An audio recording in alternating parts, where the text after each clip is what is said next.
Hi everyone, welcome back to chapter 3 of How to Win Friends and Influence People. So, if you've not seen the previous videos, chapter 1 was about what is this book, why was this book written, when was this book written, where was this book written, how to make the most of this book. Everything is covered in chapter 1. I will put the links for chapter 1 and chapter 2 in the description in case you've come to chapter 3 directly. Now, have you ever found yourself in a situation where you are, maybe you feel like your voice is not heard, your ideas are not valued as much as you would like them to be? Are you struggling to make new friends or having a hard time influencing people? If you faced any of these situations, then this video is for you. And like I've said in chapter 1, you do not have to think much about this at once. What you should do is go listen this video again and again, watch this video again and again, read this chapter. That is what Mr. Carnegie says in his video, and that is how you can make the most out of this book. So for now, once you can listen to it, one, apply those principles, and then come back to this video again later. So let's move on to chapter 3.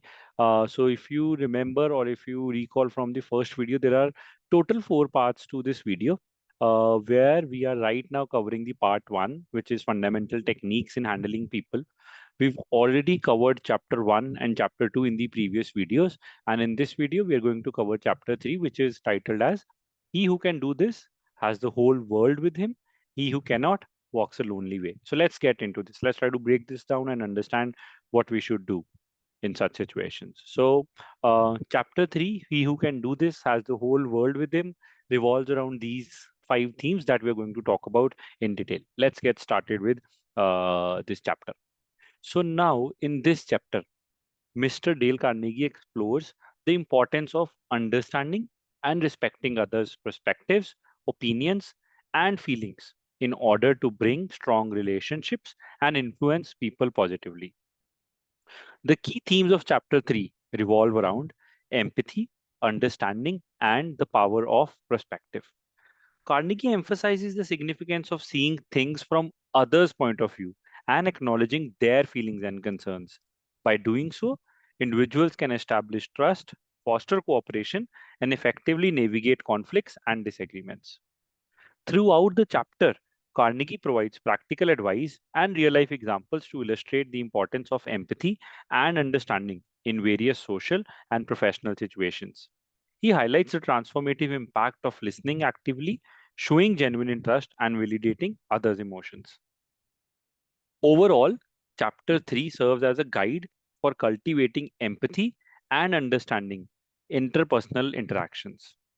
By embracing the perspectives of others and demonstrating empathy and compassion, individuals can strengthen their relationships, resolve conflicts, and ultimately wield greater influence in their personal and professional lives. With this, let's try to understand about empathy and understanding.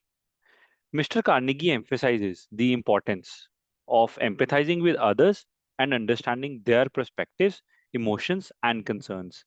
By putting oneself in others' shoes, individuals can build stronger connections and foster mutual respect. Let's try to understand this with an example.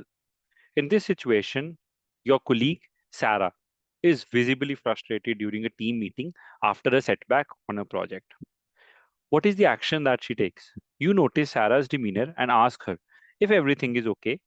She opens up about the challenges she's facing with the project. What happens with this, the outcome of this? By actively listening to Sarah's concerns and empathizing with her situation, you validate her emotions and show support. Sarah feels understood and appreciated, strengthening your relationship with her and fostering a sense of trust and camaraderie in the team. Let's move on to perspective taking. So, this chapter underscores the value of seeing things from others' point of view. Carnegie highlights the significance of acknowledging differing opinions and viewpoints, even if they differ from one's own, in order to establish rapport and build trust.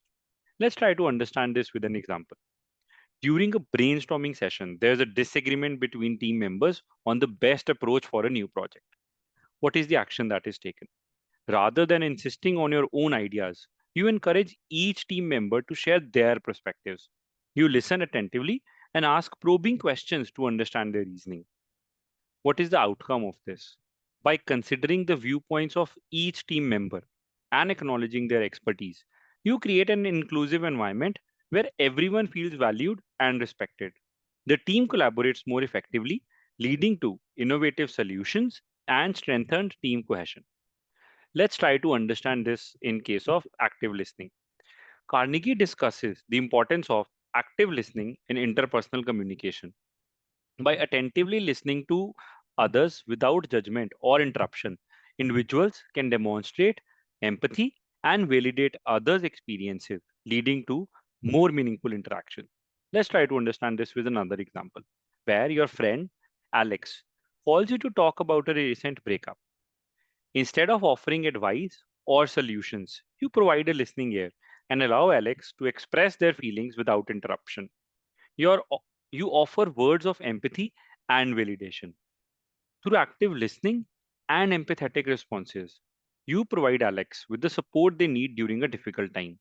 Alex feels heard and understood, strengthening your friendship and deepening trust between you. Let's move on to next, validation of emotions. So this chapter emphasizes the importance of validating others' emotions and feelings. Carnegie suggests that acknowledging and accepting others' emotions, even if one disagrees with them, can strengthen relationships and foster understanding. Let's try to understand this with an example where your partner, Emily, is disappointed when a weekend getaway gets cancelled due to unexpected work commitments. Instead of dismissing Emily's disappointment or trying to rationalize the situation, you acknowledge her feelings and express empathy. By validating Emily's emotions and showing understanding, you demonstrate your support and concern for her well being. Emily feels comforted and reassured, strengthening the bond between you and fostering upon open communication in your relationship. Let's talk about conflict resolution. Carnegie provides insights into effectively navigating conflicts and disagreements by approaching them with empathy and understanding.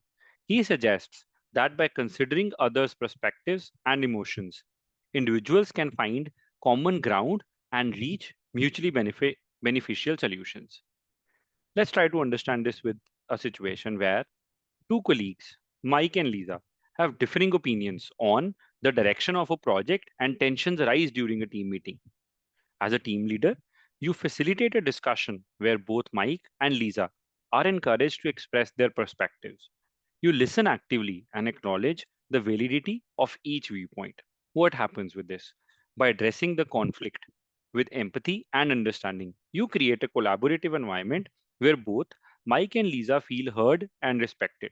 Together, they find common group and develop a compromise that benefits the project and strengthens teamwork within the group. So with this, we've covered chapter 3, and in the next video, I will be covering the part 2, 6 ways to make people like you, and we'll be doing the chapter 4. Do this and you will be welcome anywhere. If you like this video, please let me know in comments or please subscribe to the channel so that you will be notified for upcoming videos. Thank you so much for watching.